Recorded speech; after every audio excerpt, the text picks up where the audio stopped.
Hello everyone, my name is Bill Ristenpart. I'm a professor of chemical engineering at the University of California, Davis, and the director of the UC Davis Coffee Center. And I'm delighted to be here today to share with you this presentation entitled Coffee Houses and COVID-19, a tutorial on the science of airborne disease transmission and how to safely run your cafe. And so my goal with this presentation is to share in a really plain English, easy to understand and follow manner the current scientific consensus on how COVID-19 is spread and what you, as members of the coffee industry or as members of other small retail establishments, how you can protect yourself, your employees, and your customers from the threat of COVID-19. And before I get going, I'd like to first acknowledge the very generous support of the Specialty Coffee Association, who are helping to distribute this video, and also Pacific Foods Barista Series, who provided some financial support to make this all happen. And so in terms of an outline for what we'll be going through today, there are 4 parts to this presentation. The first one is why even worry about airborne disease transmission? There's a lot of confusion out there. My goal is to help clarify some of the issues here. Part 2 is really zooming in on a really key question. How does the virus get into the air in the first place? Again, there's a lot of misconceptions. One of my goals is to help show that the type of cartoon that I'm showing here is kind of misleading. And we'll talk about the details of that in part 2. In part 3, then we'll talk about what controls the transmission probability in your coffee house, in your establishment. That's a really key question. After this virus gets into the air, what can you do to prevent that? You need to understand what affects that transmission probability. We'll talk about that in detail in part 3. And finally, in part 4, we'll end with a bunch of specific, concrete action items that you can take in your coffee house to really make it safer for you, your employees, and your customers. So with that, let's get into it. Part 1, why worry about airborne disease transmission? Just to begin with, I think I should give you a little bit more background about me. Why is an engineer up here talking about airborne disease transmission?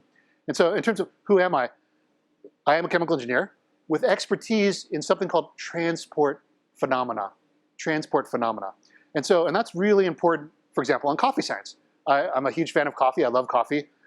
A few years ago, a few of my colleagues and I got together and formed the UC Davis Coffee Center. And here on the screen, you see a few images of representative research we've been doing. In terms of transport, what does that mean?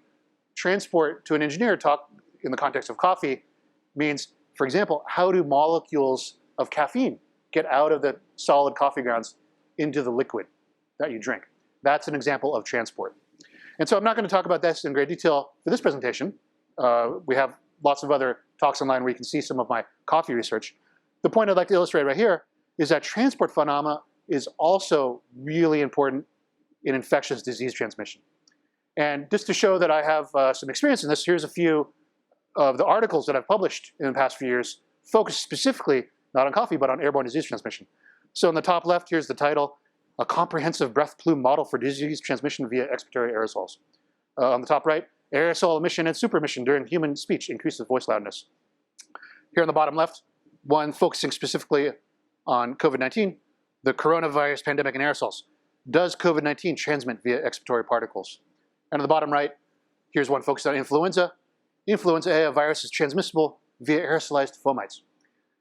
And so that's just a few of the papers that my colleagues and I have written in the past few years. The first one I wrote in 2012. The most recent one came out 2 weeks ago in Nature Communications. And you might be looking at these titles and thinking, oh my gosh, there's a bunch of words there that I don't understand. And that's okay, we're gonna go through them here in detail. But just to really drive home, why do engineers think about airborne disease transmission? Let's take a look at this cartoon schematic right here. And so on the left, we have a cartoon of somebody who's infected, okay? And you can see there's like little red dots inside the lungs there that represent some type of viral pathogen. And on the right, we have somebody else, a susceptible individual. And so when people think about disease transmission, they might think of these categories of disciplines on the slide. And so just going through them, I think most people are familiar with physicians. Those are doctors. Doctors study the diagnosis and treatment of disease for individuals. Right? When you go to the doctor, that's what's happening. You've probably heard a lot about epidemiology during the course of the pandemic. Epidemiologists study distribution and causes of disease, not for individuals, but for whole populations. And then for viruses, the people who study that for a living are called virologists. There on the left, what does a virologist do? They study how a virus reproduces and grows within a host. And then an immunologist here on the right, immunologists study the immune response. Your body fights off pathogens, and the immunology is a really complicated topic. So, but I'm an engineer. Where do engineers fit in this picture? Well, engineers are right here in the middle, right? That virus, that pathogen, has to get from the infected individual to the susceptible individual somehow. And engineers play a huge role in understanding the fluid mechanics and the aerosol science of airborne disease transmission. Literally, that pathogen has to get through the air somehow, and that means you necessarily need to understand how fluid moves, and we have to know a little bit about aerosols. And so a lot of you might be thinking, like, well, wait a second, what is an aerosol? Okay, and that's a perfectly valid question. Here's a picture of what most people think of. Here's somebody spraying an aerosol, hairspray, or something like that out of a can, okay? And so a lot of people think, oh, aerosols come out of a spray can. To an aerosol scientist, you might look at this picture instead. All right, and so here's a couple people sitting in a coffee house, drinking a couple of cups of coffee. And a lot of people would not look at this picture and immediately think aerosols. An aerosol scientist would, and why is that? That's because there are aerosols in the air everywhere, right? And so here, these red arrows represent there are aerosolized particles floating around the air, being emitted out of the coffee, being emitted out of the people themselves, okay? And so what is an aerosol? Here's the definition. Aerosols are suspensions of small solid particles or liquid droplets in air. And by suspension, we mean they're floating around in the air, okay? And here's the key thing. Some aerosols are known to carry infectious pathogens, including COVID-19. And so now at this point, I was describing this concept of aerosols being everywhere to a cafe owner a couple weeks ago, and they got really depressed looking. And they started thinking, oh my gosh, if there's infectious aerosols everywhere, how could coffee shop culture possibly survive COVID-19 and the pandemic? And that's not an unreasonable question. And the reason I know it's not unreasonable is that you can go online and find lots of examples of articles like this. Here's one from WebMD with the title, Will Coffee Shop Culture Survive COVID-19? And if you go through and read the article, it's a bit scary. You know, the days of lounging in comfy chairs or tables inside coffee shops appear to be a thing of the past. And so that can be pretty depressing. Like right now, we're stuck in this pandemic. A lot of coffee houses and cafes are closed. It's reasonable to think, oh my gosh, is that all over?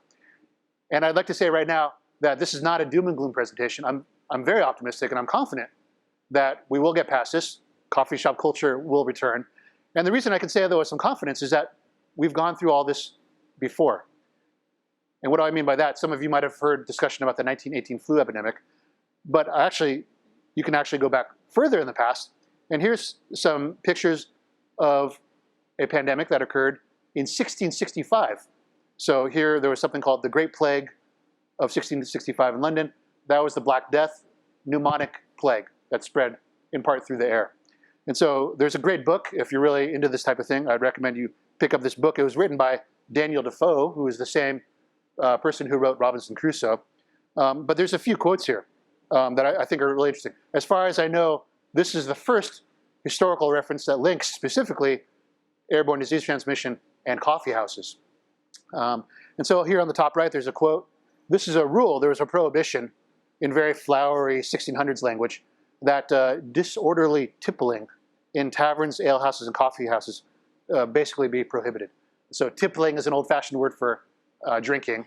Okay, and if you read the rest of the quote, it talks about how there's a curfew, and they were really trying to enact what we would use in modern language, social distancing, by prohibiting people from coming together in coffee houses. And so another great quote from this book is down at the bottom.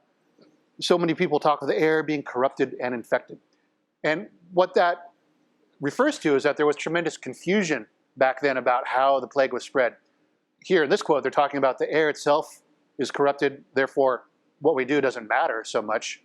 Other people strongly held the view that you need to avoid individuals And this quote here is great. Quote somebody saying, "I never came near any infected body, but I got it anyways." Right? And so back then they had a very poor understanding of how diseases spread. And so I know that you're listening to this now for a historical thing. So let's zoom in now. One benefit we have in 2020 is we have a much better understanding of airborne disease transmission. And so here's a picture of a modern coffee house. This is what I imagine most of you care about. And I love this picture. This is actually Mishka's Cafe in downtown Davis, California. I've spent a lot of time there, had a lot of delicious coffee, written a lot of papers there. Okay, and I think I'm really motivated by the idea, how do we understand how to minimize disease transmission in this setting right now in 2020? And so to answer that question, we need to understand how do pathogens spread from one individual to another. And so here on this slide are listed several general mechanisms for respiratory virus transmission, specifically respiratory virus transmission, which is things like influenza and specifically COVID-19. And so up on the top, we have two so-called contact modes. And we heard a lot about this in the very beginning of the pandemic when there was a lot of emphasis on hand washing. And so there's two contact modes. One is direct, and here we have a picture of two people shaking hands. The idea is one person gets virus on their hand, and then you shake hands with the other person, and now you have it on the second person's hand. And then they touch their face, and it gets into the respiratory system, and they're affected. That's called direct transmission. The other type of contact mode is indirect transmission, and there's a fancy word here, fomite. And so here the idea is somebody gets virus on their hand, and then they touch, for example, a doorknob. Okay, then they leave, and somebody else comes along and touches the doorknob, and now they have it on their hand. So that's indirect transmission.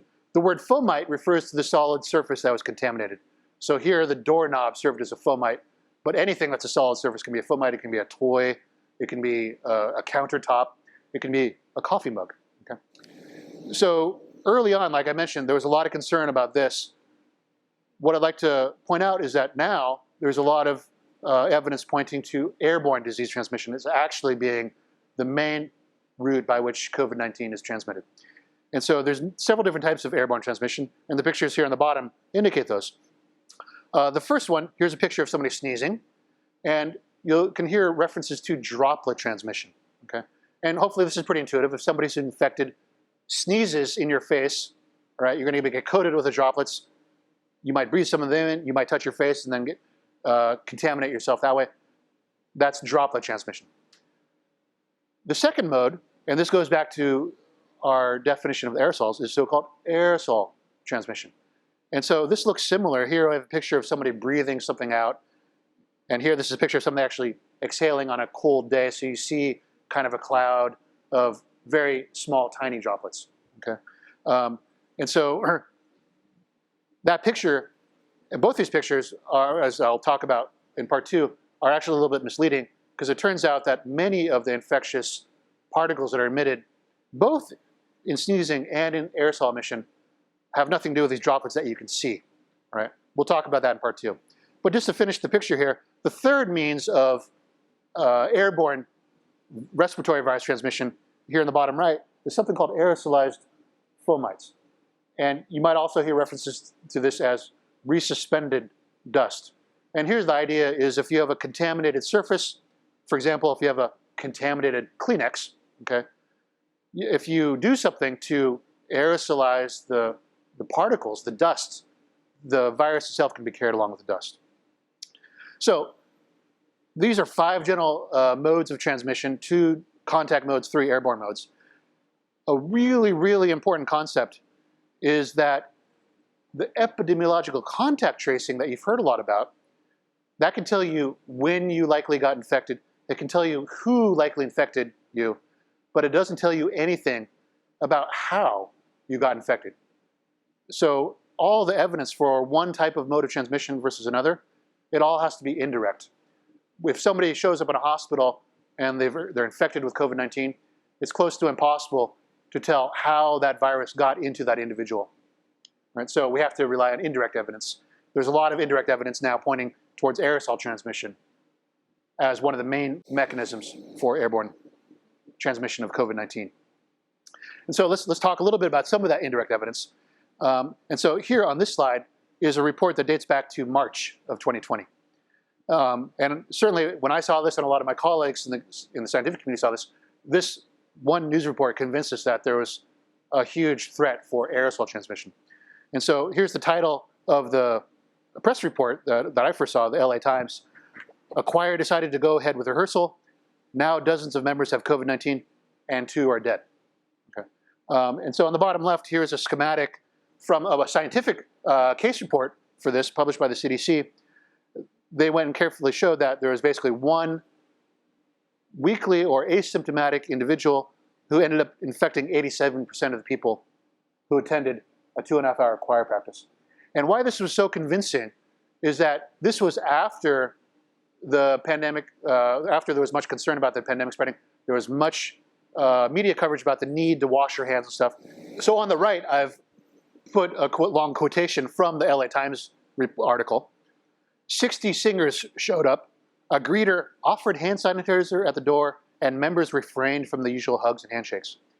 After 2.5 hours, the singers parted ways.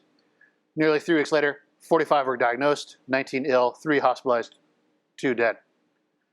And here's a key quote: "The outbreak has stunned county health officials who have concluded that the virus was almost certainly transmitted through the air from 1 or more people without symptoms." And so why this one report was so revealing was that they weren't doing the contact mode. They were refraining from shaking hands. If you go into the CDC report, you can see that there is some possibility, they had a coffee break, they might have touched some surfaces.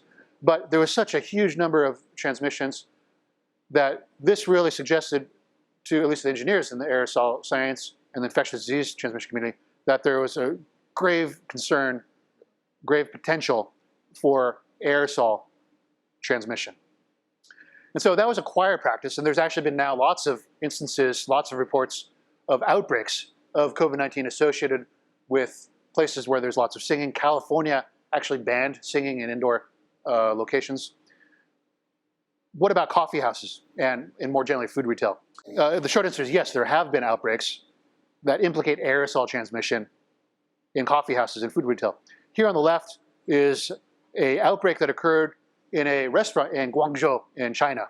And here you can see the title, COVID-19 outbreak associated with air conditioning in restaurant Guangzhou, China 2020.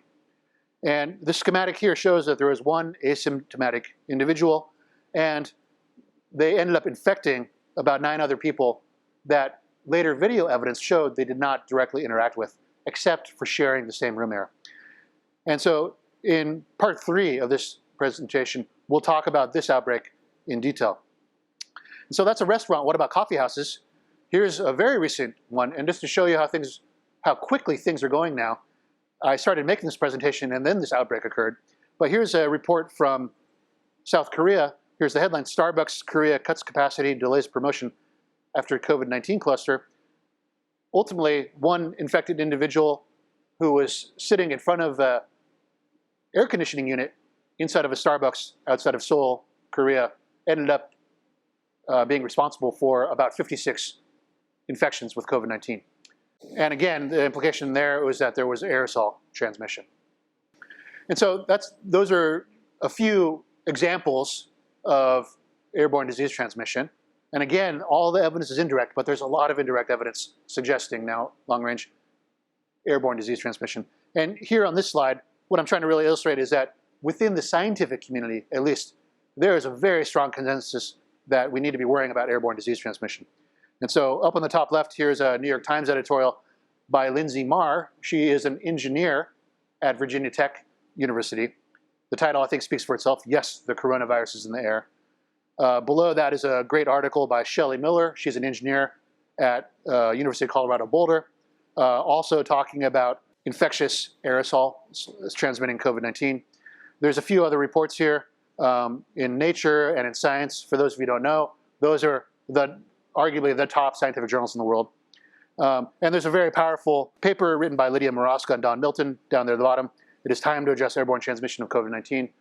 That's associated with the letter that more than 200 scientists around the world wrote to the World Health Organization saying, look, the evidence is very strong. We need to think about airborne disease transmission. And most recently, just last week, I'm shooting this video here on September 1st, last week of August, there was a virtual workshop hosted by the National Academies of Science, Engineering, and Medicine titled Airborne Transmission of SARS-CoV-2. That's the virus that causes COVID-19. And so there's 2 days worth of recorded presentations and panel discussions. I had the privilege of serving on one of the panels where leading scientific experts from around the world talked about the evidence for airborne disease transmission. And there was a very strong consensus that there is indeed airborne transmission, and we need to inform the public, and we need to develop research and recommendations to fight against airborne disease transmission. And so for those of you who don't have 14 hours of time to watch that whole workshop, my goal here is to condense the cutting edge research down into about a 1-hour, 4-part presentation today. And so hopefully in part 1, I've convinced you that we do need to worry about airborne disease transmission. And in the next part, we'll talk about a key question: how does the virus get into the air in the first place? It's more complicated than you think. Okay, welcome to part 2 of coffee houses and COVID-19. And so the theme of this part is, how does virus get into the air? All right, if we're thinking about airborne disease transmission, that's a really crucial question. Here on this slide, what I'm showing are several pictures of media representations of airborne disease transmission. And so I've already mentioned in part 1 a couple of these pictures. On the top right here is a great editorial by Lindsay Marr about the coronavirus being in the air. And there's a picture of a fellow sneezing into a handkerchief. Up in the top left is another tremendous article by Shelley Miller. And again, the picture there is somebody sneezing. In general, if you Google for images of COVID-19 and airborne, you're going to find lots and lots of pictures of people sneezing. And for whatever reason, they're almost always sneezing from left to right. And the vast majority of them are male. I'm not going to comment on that. What I'd like to really point out here is that these pictures are extremely misleading about the threat of airborne disease transmission. And so why is that? I'm going to give you 3 reasons why they're misleading. And so the very first reason is that sneezing isn't even a symptom of COVID-19. So here on the right is a chart of all the typical symptoms of COVID-19 compared to other diseases like the common colds and the flu, okay? And COVID-19 in particular, it's a respiratory pathogen. It infects your respiratory tract. Fever and dry cough are by far the most prevalent symptoms, okay? If you look down here at the bottom, sneezing is not even a symptom. It's less than rare, okay? And so it's very misleading to always, when you're talking about COVID-19 and airborne disease transmission, to always show a picture of somebody sneezing when that's not even a main symptom. It'd be kind of like if every time somebody with a broken leg was mentioned in the media, they showed a picture of somebody riding a mountain bike, right? Yes, you can get a broken leg from riding a mountain bike, but that's not the only means by which somebody breaks a leg. Same thing with COVID-19, okay? So that's the first reason why those pictures are misleading. The second reason is that people without any symptoms at all can transmit COVID-19. And that's one of the main reasons that it's spread so quickly. There are so many people who are asymptomatic or pre-symptomatic spreading it. And just to really drive that point home, here's something called an epidemiological chart. And what this does is it lists several different patients associated with an outbreak. This happened to be a church in China. And so the index cases are patients A1 and A2. Those are the ones who spread it to the other ones during this particular outbreak. And they were believed to have been infected somewhere on January 18th. On January 19th, they went to a church. And the key thing here is that these 2 index cases had no symptoms when they went to that service. And they didn't have any symptoms for 3 to 5 entire days after the exposure. But so even though they were not symptomatic, patients A3, A4, and A5 who went to the same church on the same day got infected, okay? And so these exposed individuals developed symptoms 4 to 15 days after exposure. And very intriguingly, patient A5 wasn't even in the church at the same time, but happened to sit in the same seat as one of the index cases. And so that's a really key thing. You can be talking with somebody who looks perfectly healthy, not coughing, not sneezing, but they're transmitting the virus and they're infecting other people.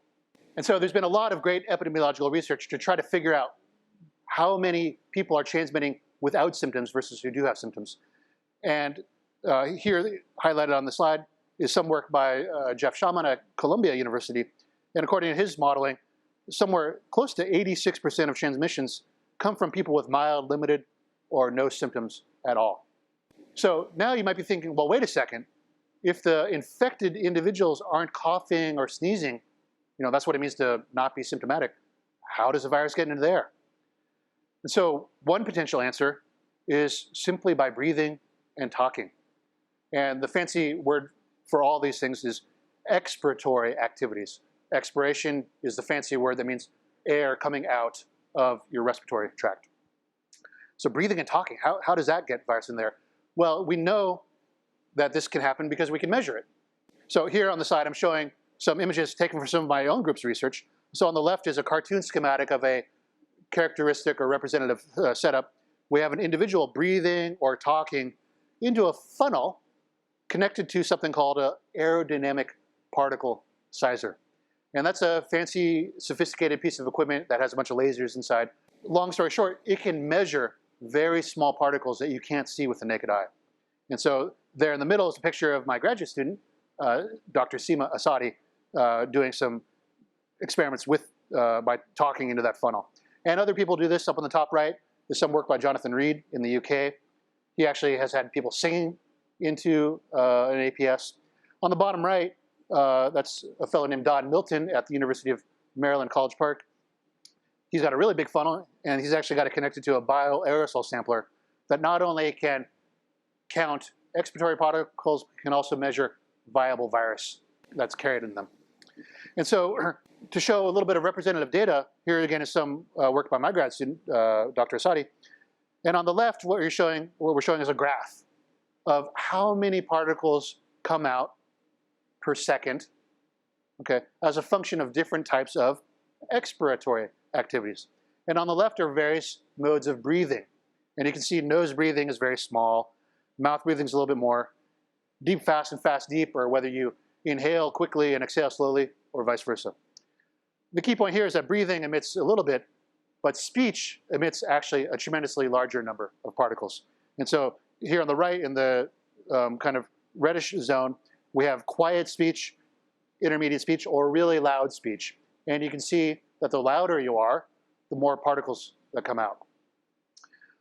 On the far right, we have a graph that shows the number of particles coming out and the characteristic size of these particles. So I mentioned a second ago that they're too small to see with the naked eye. And the horizontal axis here, that's the diameter of the particles, and it's measured in something called microns, micrometers. And you can see that the peak of these distributions, regardless of how loud you are, it's somewhere right around 1 micron. That length scale is really important because it drives home the third reason why all those media pictures of people sneezing is very misleading. And so here's this cartoon that I've shown a couple times. This came from a recent article published in Science by Kim Prather and colleagues. And it's a great cartoon, but it's also misleading. And so here's this cartoon that shows somebody talking, and you see this very scary looking cloud of huge red droplets being emitted, okay? And so this is what it looks like in cartoons. And what I'd really like to emphasize is that here's what it looks like in reality. In reality, you see somebody talking, you don't see any particles, or hardly any particles at all. And if you do see something, that's very rare, and that's not even an aerosol particle. The fact that you can see it means it's very large, relatively speaking. And so the key point here is that almost all of the expiratory particles emitted by breathing and speech are way too small to see with the naked eye. And so to really drive this point home, here on this slide I have a couple images of something that you know about. Here is on the left is the cross-section of a human hair, presumably it was from somebody with brown hair, okay? And so on average, the diameter of a human hair is somewhere around 1/10 of a millimeter. That's equivalent to 100 microns. Over here on the bottom right, you can barely see it, but if you look carefully, here is to scale a characteristic 1 micron expiratory particle. And so you can see it's so tiny you can barely see it compared to the diameter of a human hair. If we zoom in on this 1 micron expiratory particle, here I've now magnified it, okay? We can see here it's 1 micron. And what I'd really like to drive home is that even though these particles that you're breathing and speaking out are too small to see with the naked eye, they themselves are huge compared to the virus. So this little red dot represents, to scale, the diameter of SARS-CoV-2, which is the virus that causes COVID-19. It's only about 0.1 microns, which means you can literally fit about 1,000 of those virus particles in one micron diameter expiratory particle. And so you might be wondering about my color choice here. Why did I show this expiratory particle as kind of an ugly yellow color, right? Shouldn't it be blue or something because it's, liquid coming out? And the reason for that is it's very intentional, my color choice there, because what are these expiratory particles made of? They're not just water. The fluid that lines your respiratory tract is composed of lots of different proteins and salts, which are what a scientist would refer to as non-volatile. It means they don't evaporate. So yes, inside your body, all of the respiratory fluid has lots of water, but these droplets, as soon as they're emitted out into the air, they very rapidly, within fractions of a second, evaporate. All the water leaves, and it leaves behind all the non-volatile stuff, basically the mucus, all right? The dried proteins and salts, and the virus hangs out in there as well. And so to really illustrate how these expiratory particles form, here on the left, we have a schematic of the human respiratory system, okay? And there's basically 3 places where these particles can form. And starting up in the top, the one that probably most people think of is the so-called oral mode. Sometimes when you talk, you do have spittle. You can see large droplets that are emitted. You might have heard the expression, say it, don't spray it, right? Those are, the fact that you can feel them and see them means, relatively speaking, they're huge. Way bigger than 30 microns, maybe up to even millimeter scale, right? And so that's the so-called oral mode. It's formed mostly of saliva from your mouth. What most people don't realize is that you can also form expiratory particles in 2 other places. One place is deep in your lungs. There's something called the bronchioles, okay? And there, the respiratory fluid that lines the little channels where oxygen and carbon dioxide are exchanged in your lungs. When you inhale or exhale, those channels expand or collapse. And when they do that, and when they pinch off, they can effectively form little droplets that then get exhaled. That's the second place. The third place is right here in your vocal cords, okay? And so what I'm showing here is a certain type of video called stroboscopy, where they use flashing bright lights, and they are looking right at your vocal cords, okay? And so when you just say, ah, what's actually happening inside of your larynx, inside of your vocal cords, is there's a couple little flaps that are going back and forth like this very quickly, okay? So I have a kind of a deep voice. The frequency is about 120 hertz, which means that when I say ah, my vocal cords are doing this 120 times per second. It's very fast, okay? Here's a video, and to me it looks kind of like a little alien, all right? But this is just a healthy human woman, all right? And it's not showing it in high speed. This is, again, there's flashing lights, but hopefully you can see that these vocal folds are going like this very quickly, okay? And there at the bottom you can see a little cartoon of what happens to the fluid that's lining the vocal cords, and it's creating these little droplets that are then exhaled out into the air. And so I think a lot of people are unaware that just talking causes these particles to be emitted. You can't see them. A lot of people have never seen a video of vocal folds or vocal cords doing this, right? But it's very well established in the scientific literature that this happens, that these droplets are emitted. So I mentioned that if asymptomatic people are not spreading it by coughing or sneezing to a great extent, it might be breathing, it might be speaking like I'm showing here via vocalization. Just to really complete the picture, going back to another mode of aerosolization of virus, I'll just very briefly mention that there are other ways that have nothing to do with expiratory activities, nothing to do with breathing or speaking, how to get into the air. And I mentioned this idea of aerosolized fomites, which is a fancy way of saying contaminated dust. And so this is some work my colleagues and I did very recently. On the left is a video of my student holding a Kleenex, a contaminated Kleenex. And she's just rubbing it gently by hand. And she's holding it in front of an aerodynamic particle sizer. And so this video on the right, this shows the number of micron scale aerosol particles emitted by this Kleenex as a function of time. And you can see that when she stops moving her hand, the particle count goes towards 0, and then she starts crumpling it, it shoots up again, and then she stops and it goes down. So there are tremendous, again, people don't think about this because you can't see it. This is not dust that you can see floating around in the air. This is micron scale particulate matter that you can't see. Something like rubbing a contaminated Kleenex launches thousands of particles into the air. And our other research, which there's a great Wired article here about this, which you can read if you're interested, shows that, at least for influenza, these contaminated dust particles can carry a viable virus. Yeah. That research was with influenza. Here on the right, I'm showing a couple recent articles specifically about COVID-19. Up on the top right, there's some work by Liu et al. Where they went around sampling hospital air in China.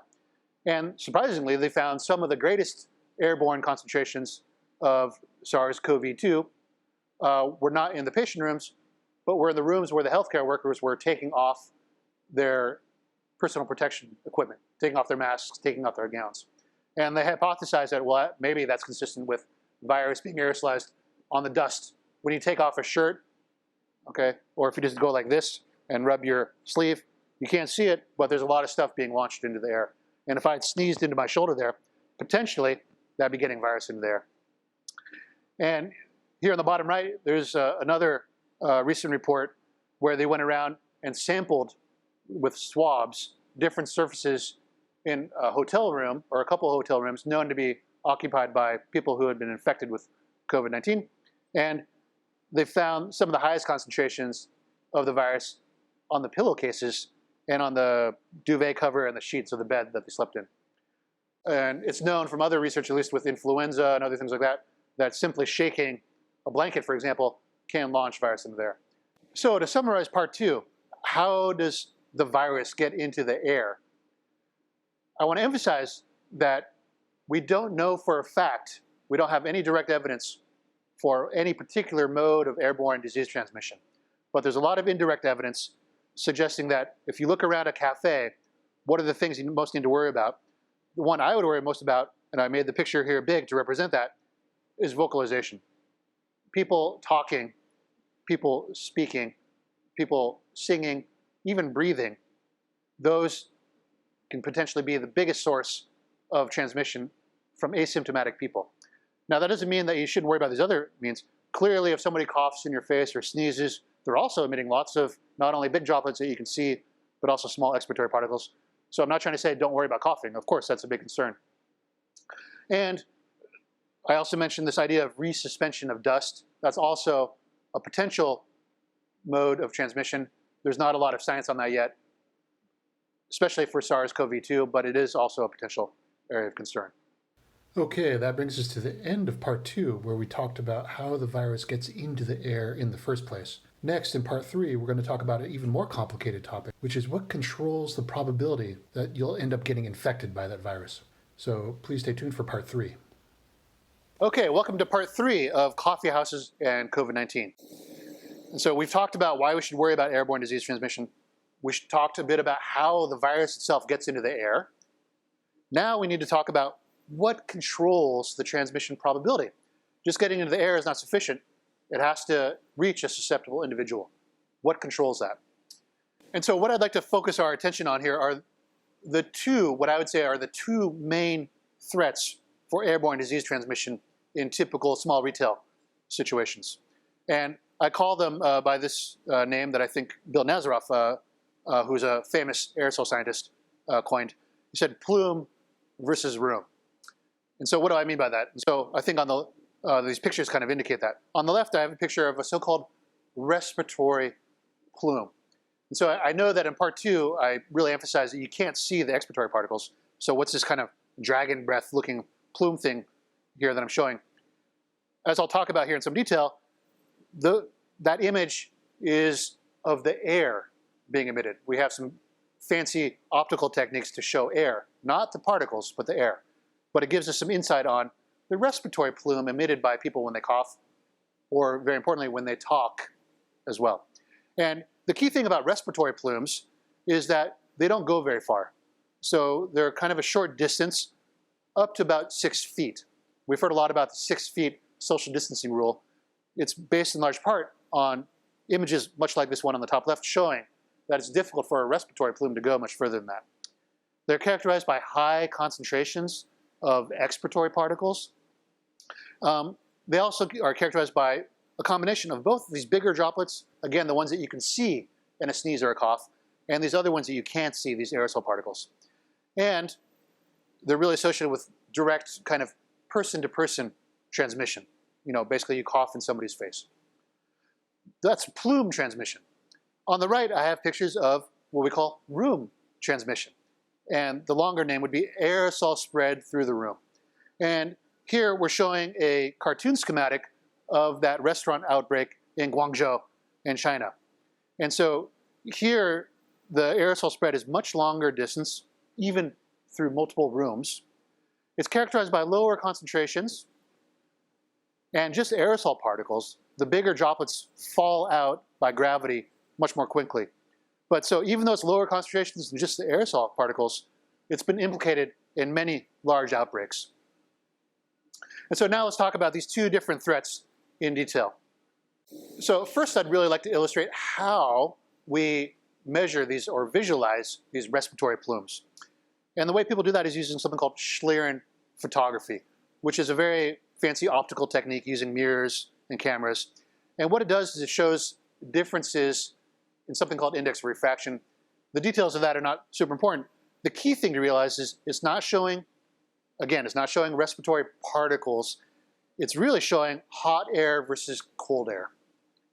And so here's a great example of Schlieren photography just around a woman who's standing in a typical room. And you can ignore the green versus orange. That's an optical artifact. The key thing is if you look at her, it looks like she's on fire. Okay? She's not on fire. She's not emitting perfume or some other weird noxious substance. This is what she looks like in Schlieren photography. And what you're seeing is literally just the hot air rising off of her. And so the fancy name for this is a human thermal plume. When she turns around, you can see that when she exhales through her nose, there's also hot air coming out from that. That's a nasal respiratory plume. Okay? And if, as I suspect, you're watching this video in an indoor space that is cooler than your body temperature, you can't feel it, but you have similar plumes emitting off of you right now, right? And so if you had a camera set up to capture this, you could also look at yourself looking like you're on fire. It's just the hot air rising off of your body. And so that's due to your body heat. But as you saw from that woman, she had a nasal thermal plume. You can also look at respiratory plumes associated with coughing. And so here's a nice clip. It was produced by a professor of engineering, Gary Settles, at Pennsylvania State University. And here you can see this really dramatic looking plume. And again, to me, it looks like dragon flames coming out. But it's just hot air. It's just the hot air being emitted. But this technique is really nice because it shows how far a respiratory plume can go. What about, that was coughing. What about talking? And so here's some work by Julian Tang. And this is actually two individuals. They're not coughing. They're just having a conversation. All right?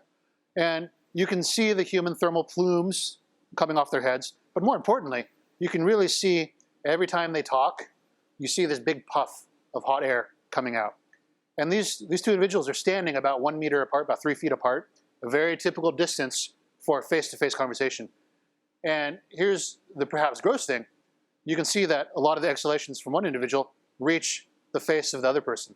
And so when they inhale, they are literally inhaling air that was in the lungs of the other individual.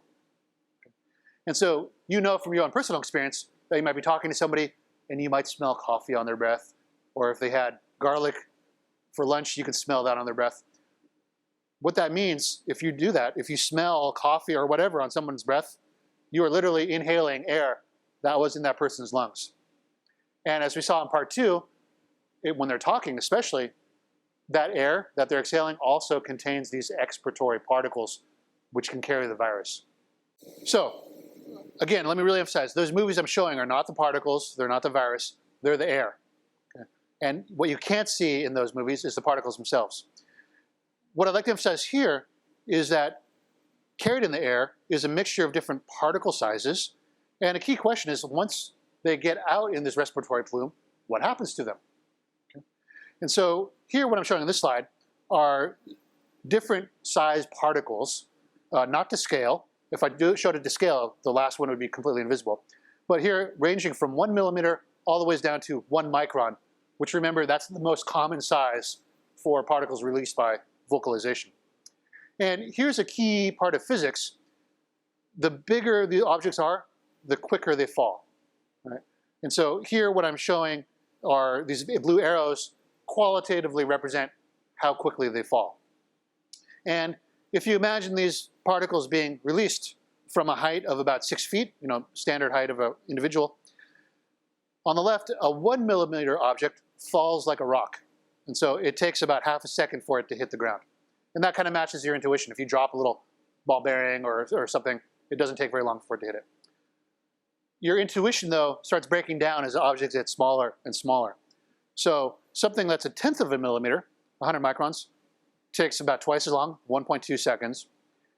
If it's another factor of 10 smaller, 10 microns, it takes almost 2 minutes for it to hit the ground. And then for the thing that we emit the most of, the 1 micron particles, that takes, this is not a typo, 3 hours. 3 hours for it to hit the ground. And so often when I'm talking about this, people start saying, well, wait a second, didn't Galileo do this experiment where he dropped 2 different sized cannonballs off the Leaning Tower of Pisa and they hit the ground at the same time? And the answer is yes, he did do that experiment. In that regime, though, the physics is very different because the wind resistance, that drag due to the air, is negligible. For these really small particles, if Galileo had done the experiment not with cannonballs, but with micron scale expiratory particles, he would have gotten a very different result. He would have gotten this result, that it takes a very, very long time for these guys to settle out of the air. And just to really drive this home, if you don't believe that these micron scale particles can float around in the air for such long time periods, do the following experiment. Go get a green laser pointer and go outside at nighttime and just shine it up into the sky. Right? You'll see a green laser beam. Why do you see a green laser beam? You're not actually seeing the laser beam itself. What you're seeing is the light reflected off of these 1 micron scale particles floating around in the atmosphere. The atmosphere is full of these guys. Different places have different amounts. But in general, you shine the laser, you're going to see them. And they stay up there basically indefinitely. So that was a little bit about the first threat, which is this idea of a respiratory plume. And the key take-home message there is if you stand face-to-face with somebody, you might be right in the middle of that respiratory plume. Now, most people are polite and they cover their mouth when they cough or they face away when they cough. The thing that people don't realize is that, like, remember that video of the conversation, you also have respiratory plumes just by talking. And people have face-to-face conversations all the time. That's a great concern if that person is infected. You might not tell because they're asymptomatic, but you're breathing stuff directly. So that's the first threat, these respiratory plumes. The second threat is aerosol spread through the room. And this is a much longer distance threat. And so let's think about this in some detail. And first, I'd really like to highlight a really important aspect of aerosol spread. And this audience is mostly coffee industry people. I thought this would be great to show a classic television ad which reveals, I think, important physics.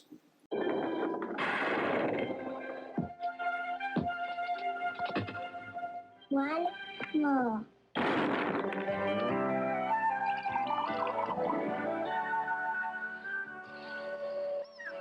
When it seems like nothing else will, the fresh mountain-grown aroma of Folgers coffee can really get you out of bed. Just the kids are up.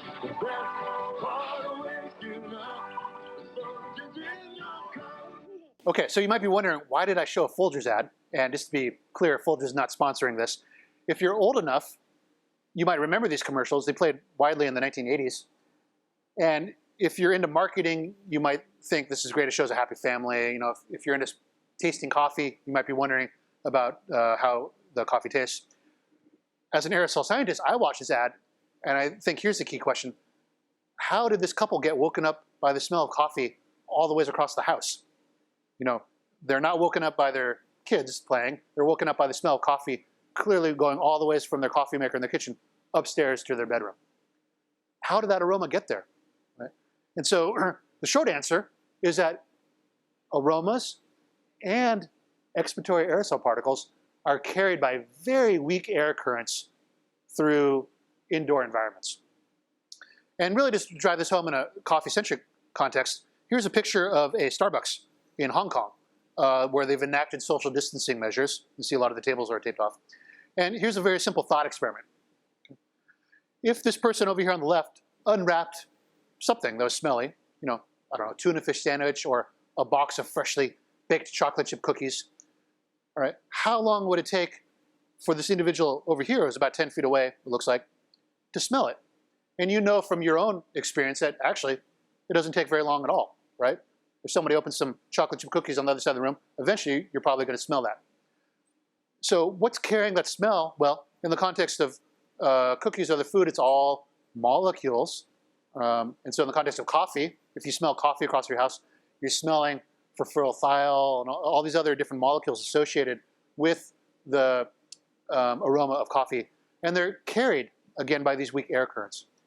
As I showed, these 1 micron scale expiratory particles, they're much larger than individual aroma molecules, but they're also carried by these very weak air currents. And what that means is we need to think about the air currents in your indoor environment. And so let's zoom in on probably what's the best characterized COVID-19 outbreak in a small retail environment. This again was that outbreak in a Chinese restaurant in Guangzhou. And here I'm showing a couple schematics from a preprint by Hugo Li and his colleagues at the University of Hong Kong, where they really analyzed this outbreak in detail. And so on the left is a floor plan, a top view of the floor plan, and on the right is a 3D rendering.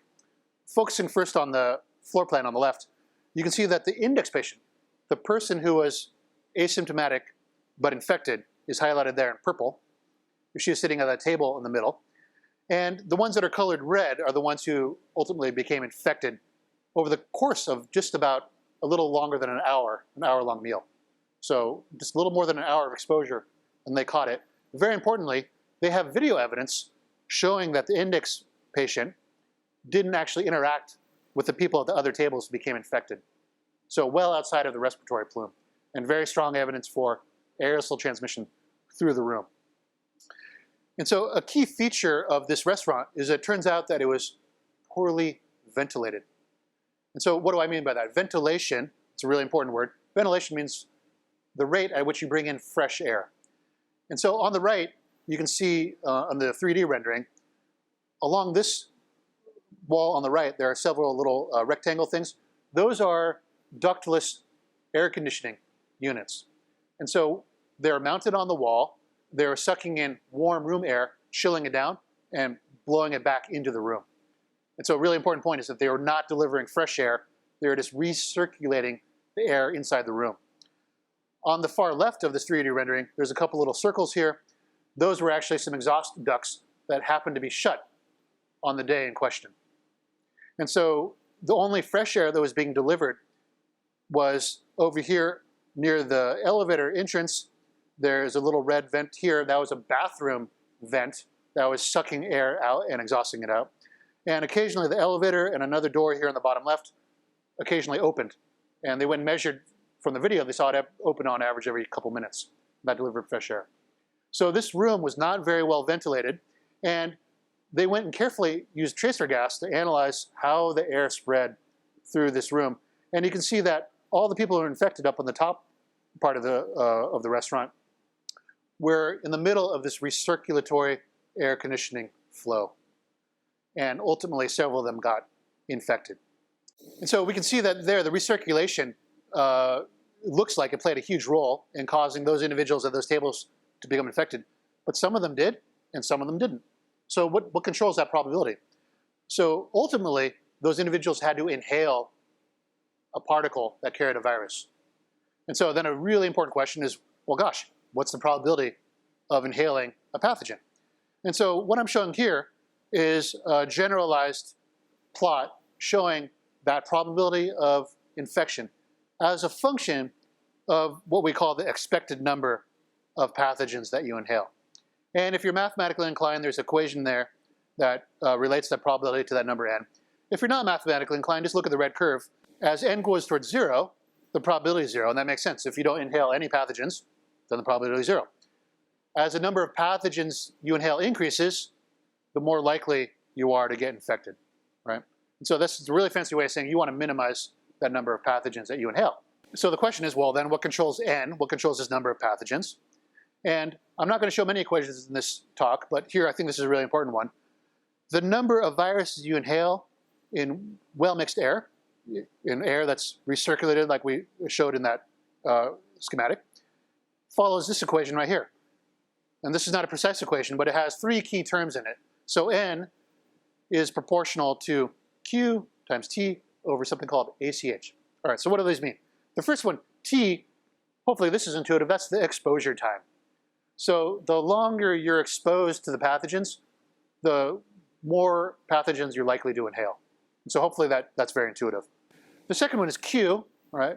And we use the letter q for historical reasons, but what does it mean physically? That's the virus aerosolization rate. So you can imagine if more virus is being aerosolized, then you're more likely to inhale it, and the expected number n increases. So hopefully that's also intuitive. The third one, which might be less intuitive, is this ACH there in the bottom. What does that stand for? That stands for a really important concept in indoor air. That stands for the air changes per hour. And here I've got a picture of a HVAC vent, a register, which delivers air, fresh ventilation air, to your indoor environment. And so, as you can see, you want the air changes per hour to be as high as possible. The higher the air changes per hour, the more fresh air you're delivering, the lower the expected number of pathogens you're likely to inhale is. And so let's talk about the air changes per hour in some detail here. And the ACH, the air changes per hour, has 2 key ingredients in it. And the first one is the room volume. And so here I have a schematic of a characteristic cafe or coffee house called Joe's Coffee. And just to remind everybody, what is the room volume? That's going to be the product of the length times the width times the height of your cafe. And so that volume, just the product of those 3 terms. If you know the square footage of your cafe, all you need to do is multiply that square footage by the height up to your ceiling, and that'll give you the volume. So that's the first ingredient. You need to know how big of a space are we ventilating. The second one is much less straightforward, and that's the ventilation flow rate. And based on my informal discussions with coffeehouse managers, most of them have no idea what their air change per hour is in their indoor space. And why is that? Well, that's because it's usually out of sight, out of mind. But if you look carefully up in towards your ceiling, you might see either exposed duct, or you might see behind a false ceiling some ductwork that you can't see, but there's something for most indoor spaces delivering fresh air from the HVAC unit. HVAC stands for heating, ventilation, and air conditioning. Okay? And so typically there's supply air that comes from your central air handler, your furnace or your air conditioner, and then there's return air, which sends it back to that unit to recycle part of it and also get fresh air. So that's happening. You might not be aware of it, but it's happening in your indoor space. And so the ventilation flow rate is the second key ingredient. You need to know what, here I'm denoting it as F, how many cubic feet per hour of fresh air are being delivered to your space. Here I've represented that flow rate just with a couple arrows coming in and out, but you need to know that it's not that simple. And so here's a schematic of a characteristic circulatory flow induced by ventilation. The air in a room, oftentimes you can't feel it, but the air is circulating, moving around. So how do you figure out your flow rate? There's lots of different techniques. Here I have a video just showing one simple technique. Right? This fellow in this video is holding something called a wind vane anemometer. An anemometer is something that measures an airspeed. Okay? And what you can see is it's got a little, basically has a little fan blade that the faster the airflow, the faster the fan rotates, and it gives you a measure. So if you're a do-it-yourself type, you can go buy a handheld anemometer. They're $50 to $100, and you can get one of these. You can measure the average speed at each supply register, where the fresh air is coming in. You then need to know what the open area of the register is. You know, it might be 50% metal grating, 50% open. All right. You then need to know what fraction of the time the HVAC is actually on. If the fresh air is only flowing half the time, you got to multiply by half. Then you got to add it up for all the different registers in your cafe. That might be a lot of work. Another technique, and what I recommend, is you go get an HVAC technician to measure it for you. So once you find out what that flow rate is, you can calculate your ACH, and it's really simple. It's just the quotient. You just take the ratio of that flow rate to the room volume. And here's a very specific example. Let's imagine you have a 1,000 square foot retail space, your cafe. It's got 9-foot tall ceilings, so that means you have 9,000 cubic feet of volume in your space. Let's say further that you have 3 supply vents, and your HVAC technician tells you that each is delivering 100 cubic feet per minute. That's the standard, at least in the United States, that's the standard measure. It's CFM, cubic feet per minute. And that might sound like a lot. That's 300 cubic feet per minute. That sounds like a big number. But when you do the calculation, here you have 300 cubic feet per minute divided by 9,000 cubic feet. And then to get it to air changes per hour, you got to convert it onto an hourly basis. So you multiply by 60. You do the math. You can double check this. You get that this cafe, this hypothetical cafe, has 2 air changes per hour. And so what that means is that on average, for every hour that you're hanging out in your cafe, the air is completely turned over twice.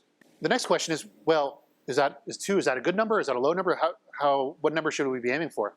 And I can answer that with a couple different ways. The first way is you can look at the time required to remove a cloud of contaminants. For example, let's imagine some angry member of the public comes in your cafe, starts yelling at your staff, sneezes or does whatever, and then leaves. A very simple question is, well, how long is it going to take for all the expiratory particles that guy emitted into your cafe? How long will it take for them to be removed? And so what I'm showing here is that time, the time required to get rid of 99% of the particles that were released by that guy as a function of the air changes per hour. And for our hypothetical cafe here at 2 air changes per hour, you can see that it's going to take something close to 140 minutes, more than 2 hours. So that means even if that fellow was in your cafe releasing a cloud of expiratory particles for only 30 seconds, that stuff that he emitted is going to be there in general for about more than 2 hours. That's a long time. If you increase the air changes per hour, that time decreases dramatically. So if you have 10 air changes per hour, then 99% of those particles are gone within less than half an hour. So in other words, the more air changes per hour, the more fresh air you have coming in, the better for your cafe. The second way you can think about this is going and looking at guidelines. So there's a whole community of people who have thought about indoor air quality for many years. And here on the left, I have a table. This is adapted from CDC guidelines. That's the Center for Disease Control. And their focus is on healthcare situations. And so you can see that different rooms have different recommended minimum numbers of air changes per hour. And you can see in high-risk environments like the operating room where you do surgeries, they recommend 15 air changes per hour. Bathrooms and food preparation where you're cooking, okay, making a lot of smoke and grease and things like that, they recommend 10 air changes per hour. General labs, 6 air changes per hour. They recommend for dining rooms 4 air changes per hour. And then rooms that have only transient occupancy, like corridors or food storage, closets, only 2 air changes per hour. That's the CDC, that's their guidelines. There's lots of other recommendations out there. Here's something from the National Comfort Institute, which has also tabulated some of this stuff. And here you can see in the middle of their chart for restaurants, they recommend much higher ranges for air changes per hour.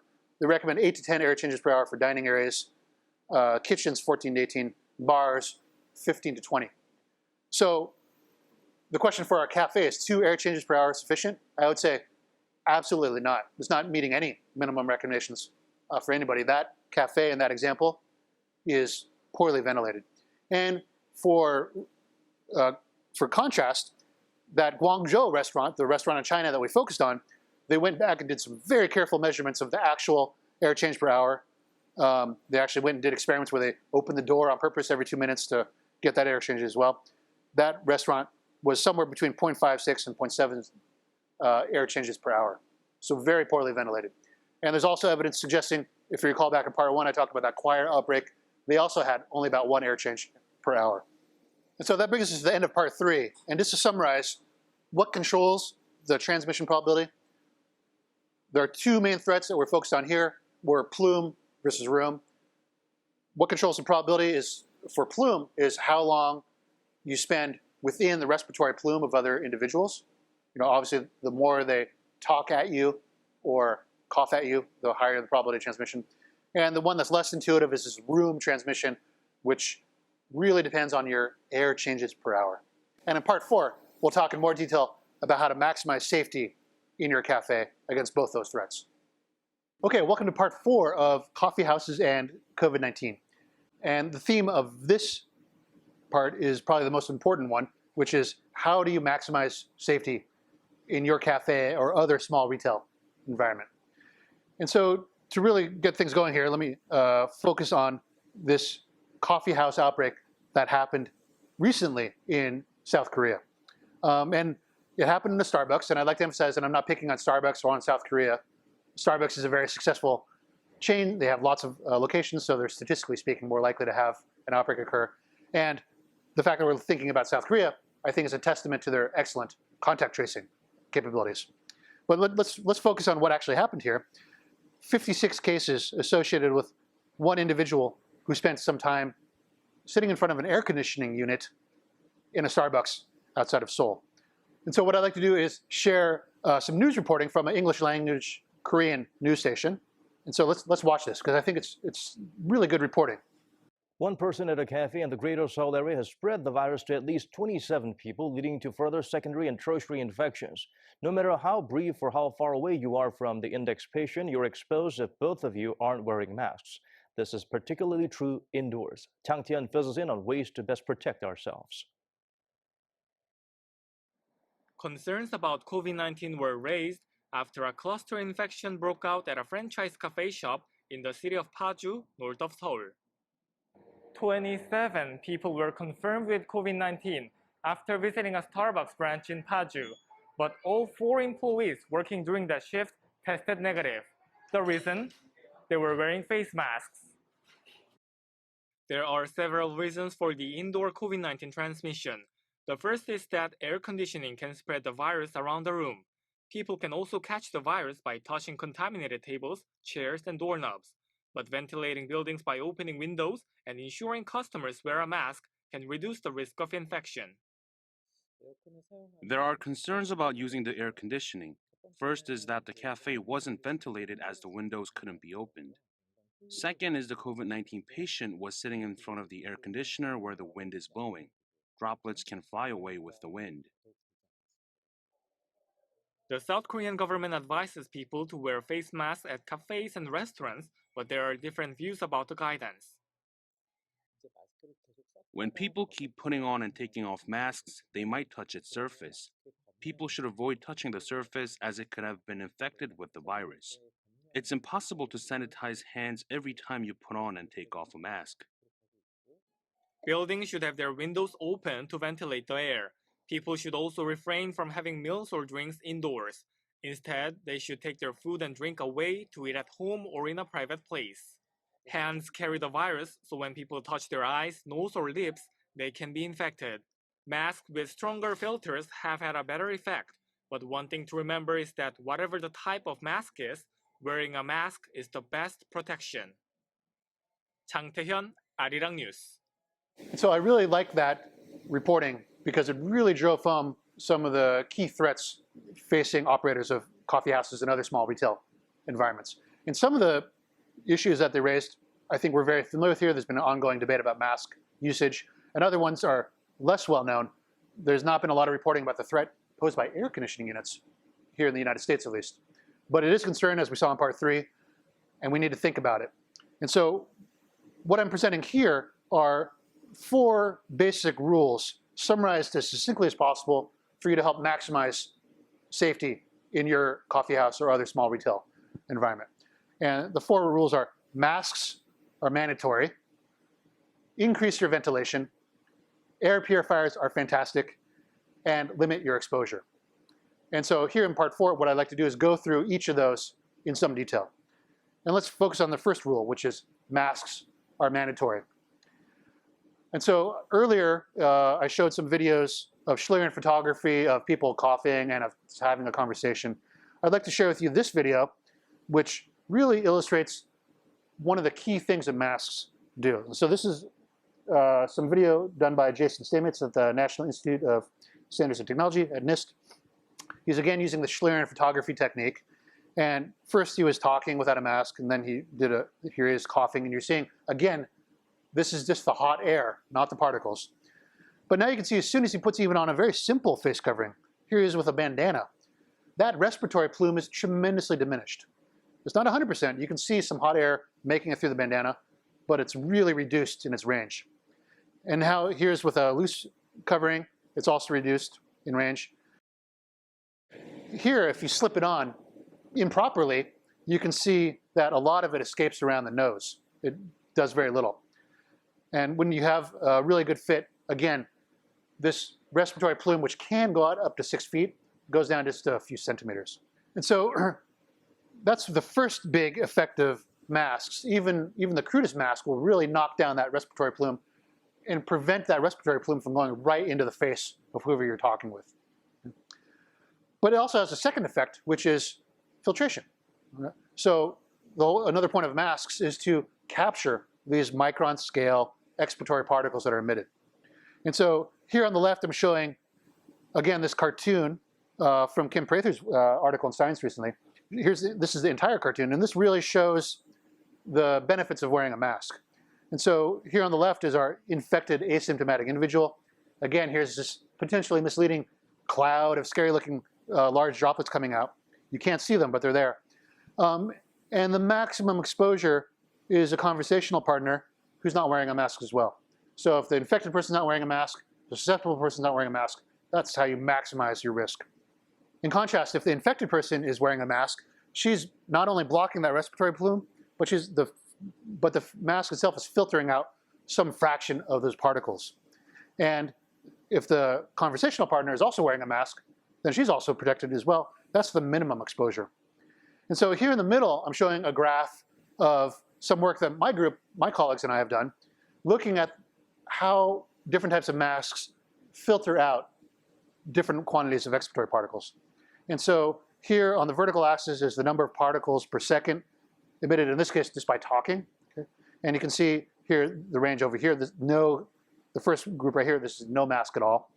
And then for wearing a surgical mask or an N95 mask, you can see you have more than a factor of 10 reduction in the number of particles that are emitted in the outward direction. So it's reduced by 90% at least. And so a key point is that these reductions are multiplicative, not additive. And so here on the right, I'm really showing that if only 10% of the particles get through here and only 10% get through over here, then the transmission probability is reduced as 10% times 10%, which is 1%. So in other words, if both people are wearing masks, now we've reduced the probability of transmission by 99%. That's a huge reduction in transmission risk just for the cost of putting a piece of fabric over your mouth. And so there's been a lot of discussion about different types of masks, and something that's in particular you see people wearing is instead of a fabric mask directly over the mouth and nose, they'll wear a face shield. And so here's a picture of somebody working in a cafe somewhere delivering some coffee, and they're not wearing a mask, they're wearing a face shield. And so what about face shields? Why not catch aerosol particles with those? A key point is that there's a lot of evidence showing that face shields don't do anything to protect against aerosol spread. So remember, we have two threats. We have the plume versus room. And face shields help diminish that respiratory plume. It blocks it. You're not going to talk or cough directly in somebody's face. But it does very little for the aerosol spread. Those aerosols can slip right around the shield and get out into the air. And so here's one outbreak that happened in Switzerland. And what they report is that only the employees who wore plastic visors got infected. There was not a single infection in employees with masks. All right, so that's anecdotal evidence, but there's also a lot of peer-reviewed scientific evidence suggesting the same thing, that these face shields, they might help against plume transmission, but don't help against room transmission because they don't do anything to block the aerosols. And to really drive that point home, here's a cartoon schematic zooming in on what happens when you do expiratory activities right at the face shield. And so here's a cartoon schematic of somebody wearing a face shield. And on the right here is a magnification. And this shows the airflow. And so the air obviously does not go through the face shield. So when it hits the shield, it's diverted, it goes up or down. And that's what these arrows represent. And the physics of what happens to the expiratory particles, the droplets that are emitted by talking or by coughing, depends very strongly on the size of those droplets. And so here's a little cartoon schematic. Here, this blue circle represents a large expiratory droplet, one that's large enough that you can see. And if you watch it, here's a movie, whoop, it goes and just directly impacts on the face shield. And that's, hopefully that's very intuitive. You can imagine that if you're wearing a face shield and you cough, you can look at it, you'll probably see a bunch of little droplets on this stuck on the surface of the shield. What about the small particles? Their physics is very different. They're so small that they follow the fluid streamlines. And it's actually very difficult to get them to stick to the surface. So here's a small particle, and if you watch the cartoon, schematically you can see it goes and just follows the airflow. Okay? So remember, these small particles, they take 3 hours to sediment because they're so small. They get carried around by these very weak air currents, even strong air currents, like somebody coughing directly at a face shield. These small ones, as counterintuitive as it might seem, they don't hit the surface. They just follow the streamline. And now that means they miss the shield, and now they're out in the room, and where other people can breathe them in. And so that brings up another important point, which is not just face shields, but plastic room dividers. And so here I'm showing several different pictures pulled off the internet of different restaurants and that have put up various types of shields with the intent of blocking transmission between individuals. And so the key thing here is that, again, these shields and plastic dividers will help protect against plume spread. In other words, they'll protect against somebody coughing directly in your face, but they're going to do little or nothing to block aerosol spread through the room. And so in particular, for example, I love this picture here on the bottom right. It shows a couple at what looks like a very fancy restaurant, and they have kind of a conical shield right around each of them. And again, that'll prevent, for example, the man from coughing in the woman's face. But imagine if the man lit a cigarette or, again, had some type of smelly substance. Eventually, the woman would smell it. And so, again, and that's just a way of saying that these shields don't block against aerosol spread. If the man is coughing a lot or just even speaking, eventually those expiratory particles will follow the same weak air currents and reach the mouth or the nose of the woman, and she can be potentially infected. So should we use these type of spray shields in a restaurant or a coffee house environment? The short answer is I don't think there's much merit in putting up dividers at every single table like that. The only place I'd recommend them is at very high interaction locations. And so here's a couple examples. Here's a Wrecking Ball Coffee in San Francisco. There's a nice spray shield separating the barista from the public right outside. Okay, so that the spray shield will prevent individuals from coughing directly in the employee's face. Here's another place, another coffee house that has a spray shield right at this point of high interaction between the employee and the public. So a common question might be, if masks are mandatory, how can people wear a mask and drink coffee at the same time? And so here on the left, I'm showing what not to do. Here's a picture of an angry-looking fellow trying to drink coffee through the mask. And it's also very easy to go online and find pictures of people who've cut holes in their masks and are trying to eat or drink through that. Don't do that. Don't cut holes in your mask. That defeats the whole purpose. Okay? And so what I'd recommend is that you require customers and employees, anybody in your establishment, they have to keep their mask on at all times, except when they're actively sipping or eating food. And so, in other words, if you have somebody sitting at a table for a couple hours, nursing a lukewarm cup of coffee with their mask off, taking a sip every 20 minutes, that's not cool. They need to have that mask on as much as possible. It's not that hard to just slip it down, take a sip, put it back up. That's what I would recommend that. And just as a general point, I know that there's been a lot of controversy, at least within the United States, about mask usage. The National Academies workshop held last week, there was a unanimous consensus of all the scientists involved there that people need to be wearing masks. So at least within the scientific community, it's not controversial. Okay, that brings us to rule number 2, increase your ventilation. And so as we discussed in part 3, you need to find out what the air changes per hour is in your coffee house. And most people have no idea what that is. But if you're running a retail establishment, you need to find out what that is and find out if it's adequate, or, as is likely the case, you need to improve it, especially in the middle of a global pandemic spread through the air. And so if you're the owner or manager or somehow in charge of a coffee house, and if you don't know what your air changes per hour is in your establishment or establishments, you need to find out ASAP. If you're a barista or an employee watching this, ask your manager, do they know how many air changes per hour is this location that I'm spending 8 hours a day in? And if they don't know, that's a really bad sign. Send them the link to this video, have them watch this, and really strongly encourage them to find out. If they don't care, that's a bad sign, because it indicates that they're not really thinking carefully about the safety of their employees or the customers. You need to find out your ACH, find out your air changes per hour. Once you find that out, there's several different ways to improve your ventilation. And so by far the best ventilation is being outside. So you've probably heard different public health authorities talking about how outside is better than inside. That's absolutely true, right? If you have the opportunity or the ability to have as much of your cafe seating outside, absolutely take that opportunity. And so here's a few pictures of coffee houses where they've done that. Why is outside better than inside? There's a couple reasons. The first one is that the air changes per hour is essentially infinite. It's impossible for the virus to accumulate. It just gets wafted away out into the atmosphere. And so you're not exposed to aerosol spread to as great an extent as you are inside, where you can have viral concentrations keep increasing with time.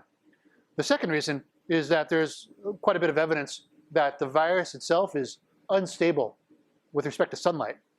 And so the careful measurements that have been done of the half-life of the virus in aerosol form indicate that the virus survives for several hours in indoor environments, but the half-life is only 6 minutes outside in sunlight. And so that means that half of the virus is gone within 6 minutes outside. So those two effects really couple outside. Outside is much safer than inside. So if you have that opportunity or that possibility, take it. Second best ventilation is opening the windows. So if you have, again, if you have this opportunity, the second best way is to get as much fresh air in as possible. Open the windows, open the doors. And that helps exchange, that automatically increases the number of air changes per hour, helps bring in fresh air by itself.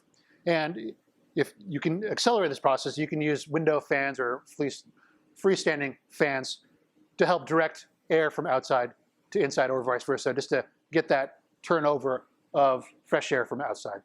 So of course, depending on outdoor ventilation, either moving things outside or bringing in as much fresh air as possible through open windows and doors, those both depend on having good outdoor air quality. And there's a lot of situations where that's not possible. So right now I'm recording this in Northern California, where there's a lot of wildfires causing very poor air quality outside. And obviously you can't rely on the outdoor air in that situation. So that brings us to the third best, which is to increase the mechanical ventilation rate. So that means altering the settings on your air conditioning or heating or air handling unit. And so here I have a few pictures of just different types of control units. Some are easy. If you have any type of fans that you can turn on, like bathroom exhaust fans, and you have a choice of leaving them on or off, leave them on if they're directing air out of the establishment, which for a bathroom fan, they should be. What I'd like to emphasize, though, is besides the easy things that are under your control, HVAC is complicated, and you probably need to get some advice from an HVAC technician, people who do this for a living.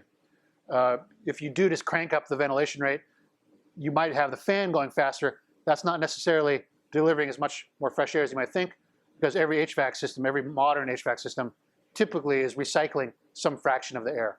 And so you need to really ask them to maximize the amount of outside air that's being delivered to your cafe after it's cleaned up appropriately. And I'd like to bring us back to our representative cafe and really drive home a crucial point, which is labeled right here, which is that recirculation is not ventilation. And so it would not be helpful or effective to turn on a ceiling fan, for example, by itself and say, oh, I increased my ventilation. That does not increase the ventilation. All that does is recirculate the air inside your cafe more quickly. And so a perhaps crude analogy might be if you pee in a bathtub and then say, I'm going to clean it up by stirring it. That's not going to clean it up. That's just going to spread it all over your bathtub, right? What you need to do is drain the bathtub and deliver fresh water. Same thing with the air. You need to increase the actual ventilation rate, not just recirculate it. And that goes not only just for ceiling fans by themselves, but also for ductless air conditioning units. You saw both that Guangzhou restaurant outbreak and that Korea Starbucks outbreak were associated with ductless air conditioning units that were not delivering fresh air. They were just recirculating the air that was in the room. Kind of like our pee in a bathtub scenario. And so, as a final point, just to really drive this home, ventilation is really complicated. And so there's something called ASHRAE, which is a professional organization focused on indoor air. And so here they have standards for ventilation for acceptable indoor air quality. The overview I'm giving here is really focused on air changes per hour, and that's an important metric. But usually, municipal codes, health codes require so much air per person and per unit area of space. The equations are a bit more complicated. Here on the top right is a schematic of a representative air handling system. It's complicated. I strongly recommend that if you're the owner or manager of any type of small retail establishment, you need to find a good HVAC technician to come assess your establishment and its ventilation. Okay, so that brings us to rule number 3, which is air purifiers are fantastic. And what do I mean by that? It means you should strongly consider getting an air purifier. And so what is an air purifier? There's different types of air purifiers, but what I'd like to focus first on is the simplest and probably the best one, which is just filtration. And so if you've ever had to replace the air filter on a furnace or air conditioning unit, you'll see something like this. Here on the left are some photos of different standard residential air handling air filters. And the way these work is very simple. They're just a mesh of fibers. The air flows through it, and physically the particles that are carried along the air stick to the fibers in the mesh. And so you have purified air going through. And if you let it sit there for a very long time, eventually it'll look very dusty, like this one on the right. The dust that you can see, that's the large particles. But these, depending on the grade of the filter, they're also grabbing a lot of these small micron scale particles. And the metric that matters for filters, for air handling units, is something called MERV. That's minimum efficiency reporting value. So you can see engineers came up with that title. And so what is MERV? The basic idea, here's a couple tables. The basic idea is that the higher the MERV rating, the more small particles it catches. And so on the left, you can see here that MERV 6, that'll grab kind of the large dust particles, things like that. The higher the MERV rating, the higher the fraction of small particles it catches.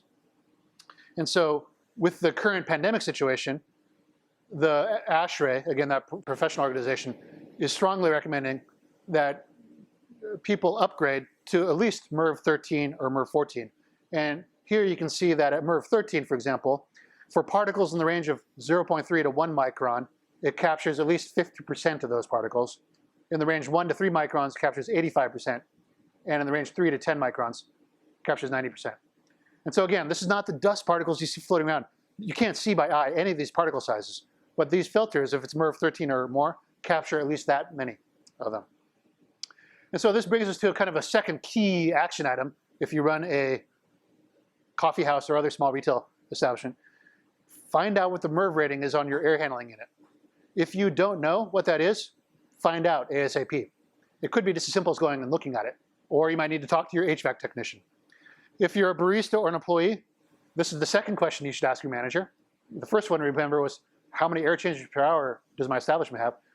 The second one is, what's the MERV rating? And if your manager doesn't know, that's a bad sign. I can encourage them to find out. And so the recommendation, again, is you should upgrade your MERV rating on your filter to at least 13. That'll capture a huge fraction of these expiratory particles that we're talking about. Remember, they're in that 1 micron range. It also just provides cleaner air for your environment. There's one important caveat, though, which is that some, especially older HVAC systems, can't handle higher MERV rating filters. And the reason for that is that these higher MERV rating filters tend to be much finer. It takes more energy to pump the air through them. And that can cause problems. And so again, that really means that you need to get an HVAC technician to assess your HVAC system and find out whether or not it can handle a higher MERV rating. After you find out what the MERV rating is on the filter for your central air handling unit, the next question is, well, what else can we do? In other words, what about other ways of cleaning the air? And I can imagine there might be some environments where you're not even able to access the central air. This is what it is, and you don't have an opportunity. Are you helpless? The answer is no. What you can do is get a portable air purification unit. And so what does that look like? Here is an air purifying unit. And you can see it's about, 14 inches tall. And what does this do? A unit like this simply has a fan and a filter. And so inside there's a pretty quiet fan. There's a filter unit right here. And what does it do? It sucks air in along the bottom here, sends it through a HEPA filter, a very high quality filter, scrubs almost all the particles out, 99% or more of the particles out, and then sends clean air out into the environment. So this doesn't do air conditioning. It doesn't remove carbon dioxide or add oxygen. So it's not fresh air in the sense of bringing fresh outside air, but it does scrub all of the expiratory particles that are potentially carrying infectious disease out of the airstream that enters it. And so just to really show what it looks like, here, flip it over, inside, here's the filter unit.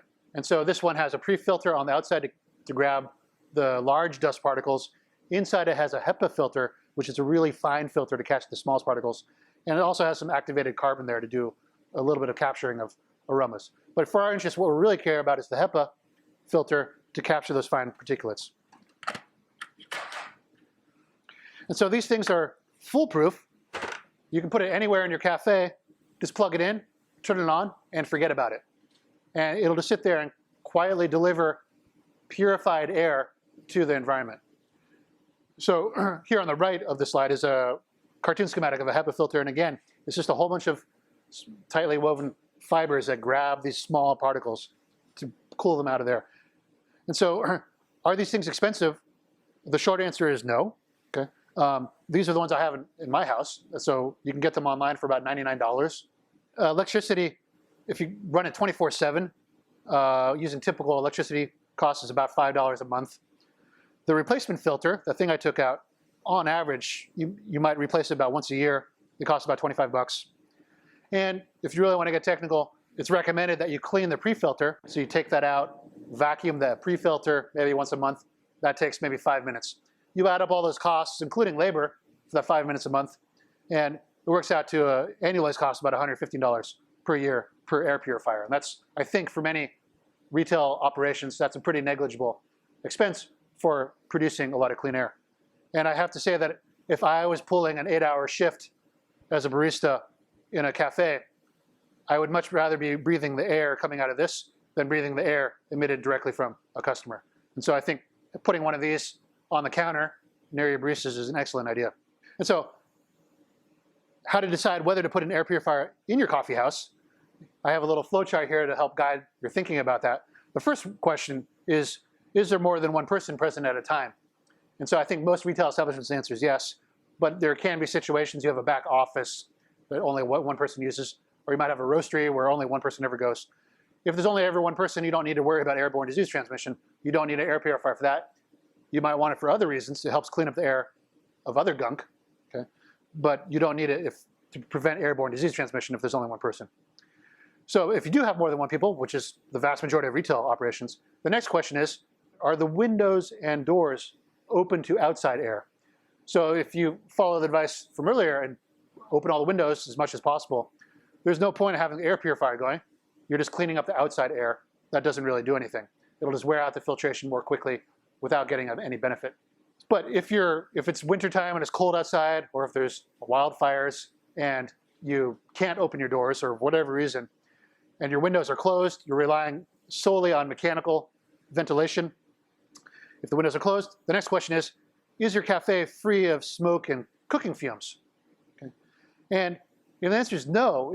If you have lots of fumes, either from roasting or from cooking, and it's just kind of permeating the space, you have bigger problems that can't be solved by a single air purifier. you need to talk to somebody to clean up the quality of your air.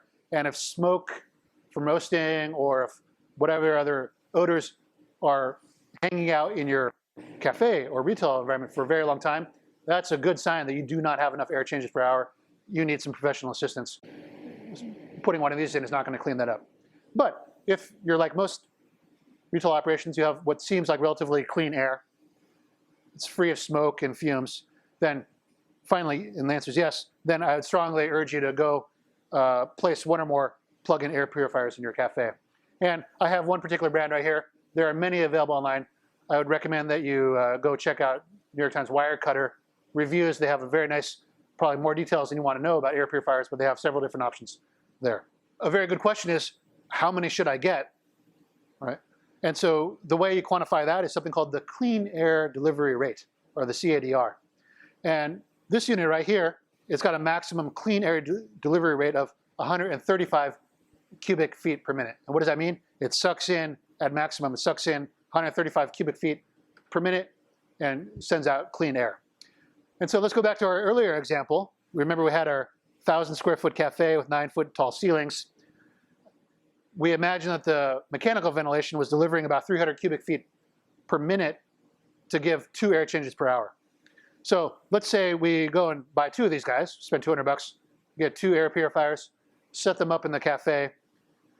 We have now effectively increased the flow rate of clean air, not necessarily fresh air from outside, but clean air scrubbed of potential pathogens. We add the 270 to the 300. The upshot is that now effectively the air changes per hour is almost doubled to 3.8. So in other words, you got $200 investment in this one specific example. You almost doubled your air changes per hour. And there's also benefit too, because this calculation here assumes all the air in the room is well mixed.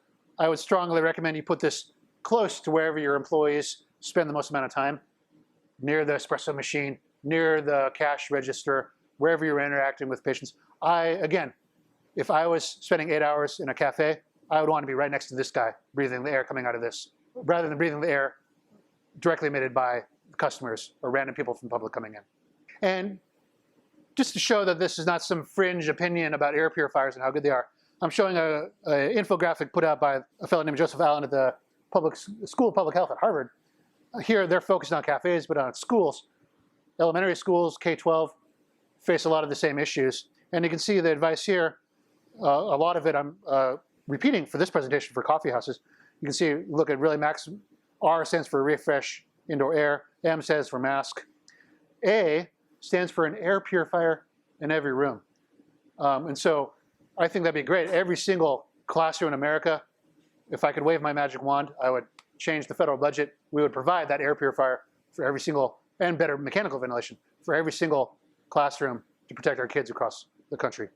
A common question that I'm asked is, what about other techniques for purifying the air? I hear a lot about UV light, about ozone. What about those? And so very briefly, yes, ozonators, ultraviolet light, those can and do kill pathogens. And there's a lot of research looking at how you can use those to sterilize air. For coffee house establishments and other people doing small retail, I don't recommend that you invest in those because it's true that ozone and UV kill pathogens. They're also potentially harmful to people, right? Ozone is a pollutant. You don't want too much ozone in your cafe.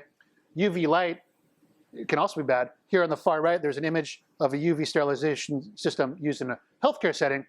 They are very careful to make sure all the people are gone before they turn that UV light on, because you don't want to harm people with UV light. So basically, the short summary is I don't recommend you invest in those unless you have expert assistance. A $100 air purifier does a really good job of scrubbing the air by itself. Okay, that brings us now to the fourth and final rule, which was limit your exposure. And so what do I mean by that? Well, the first aspect is remember back to what controls the probability of room transmission. A key parameter there was the time of exposure. And here I'm showing a graphic from a peer-reviewed article that analyzed a COVID-19 outbreak in a call center in a skyscraper in Korea. And so here is a floor plan. The blue seats were individuals who became infected. The white ones were not infected. And so here again, you can see it's a pretty random distribution. There was one individual who infected almost half the floor of the 10th floor. And again, this is another piece of evidence for aerosol transmission. Even though these people shared the same elevators and shared the same lobby downstairs, what differentiated this is that the employees up on this 11th floor of this building spent 8 hours in close proximity sharing the same indoor airspace. And so, in other words, they had a very large exposure time. And so what that suggests for retail operations is that you really should encourage brief and quiet use of your cafe. And so the first recommendation, and here I have a picture of somebody who set up shop in a cafe with a typewriter. But what I really recommend here is that you prohibit camping at inside tables. And by that I mean somebody who buys some coffee but then sits there for several hours. If that individual is infected, they could be sitting there silently spreading pathogens out into the air for hours. If they're talking on their cell phone or talking to somebody else, they could be emitting even more pathogens out. Remember that Starbucks outbreak in South Korea? It was just one individual. And so, again, I would prohibit camping. I would enact policies to encourage quick turnaround. You don't want them hanging out for too long. If they need to lounge, if you have that opportunity, encourage them to lounge outside. Maximize outside time, not inside time. And you might want to set time limits for inside table use. A long time ago, I used to be a lifeguard, and we forced all the kids in the swimming pool to take a break for 5 minutes at the top of every hour. You could do something very similar, but for your cafe, you could do every hour, every 2 hours. Everybody who's sitting at a table has to leave, and then do your scrub down, wipe all the tables. And I think most people will appreciate that. But that also breaks up the flow and gets people to not hang out there for as long as possible. The second part of this recommendation is to be quiet, all right? So discourage loud conversations, turn down loud music, prohibit karaoke, singing, things like that. A lot of the outbreaks have been associated with singing, with loud vocalization. And so if you recall back to part 2, we talked about how the louder you talk, the more expiratory particles are emitted. And the science is not settled on this, but that observation, coupled with this observation of outbreaks associated with vocalization, suggests analysis like this. This is work that's currently in peer review that my colleagues and I did.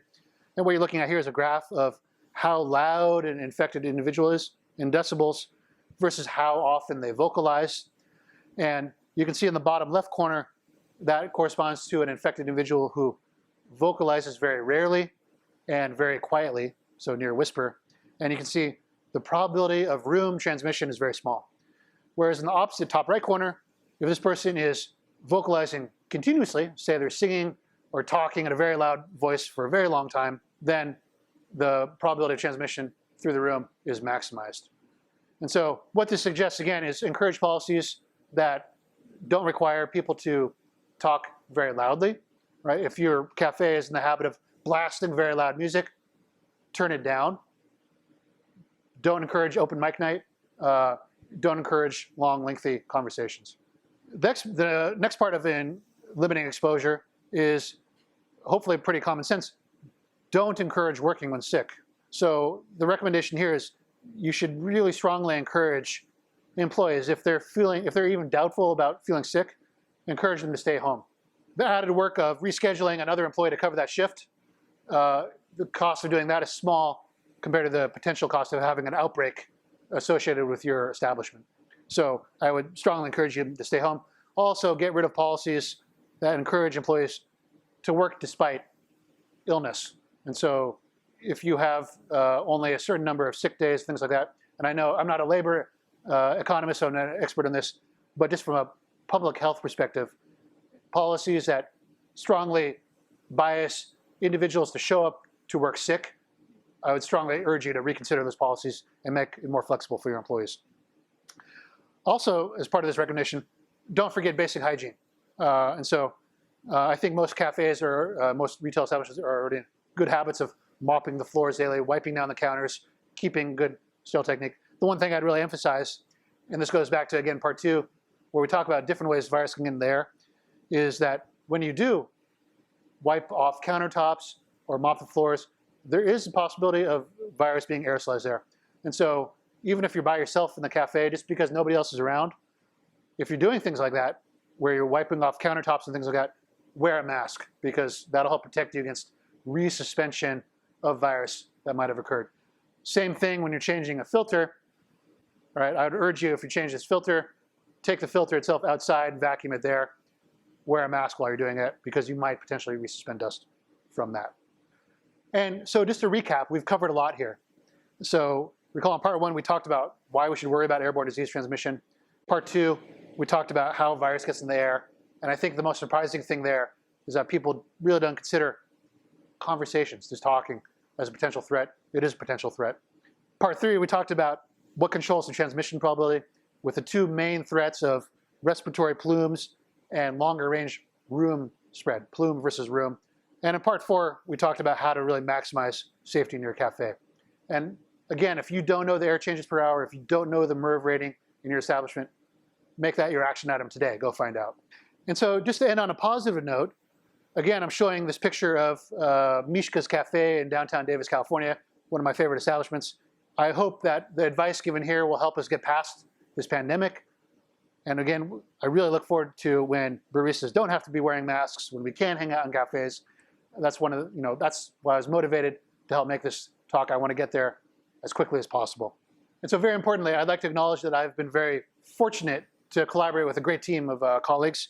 Here at UC Davis, I had a great PhD student, Dr. Seema Asadi, who's now doing a postdoc at MIT.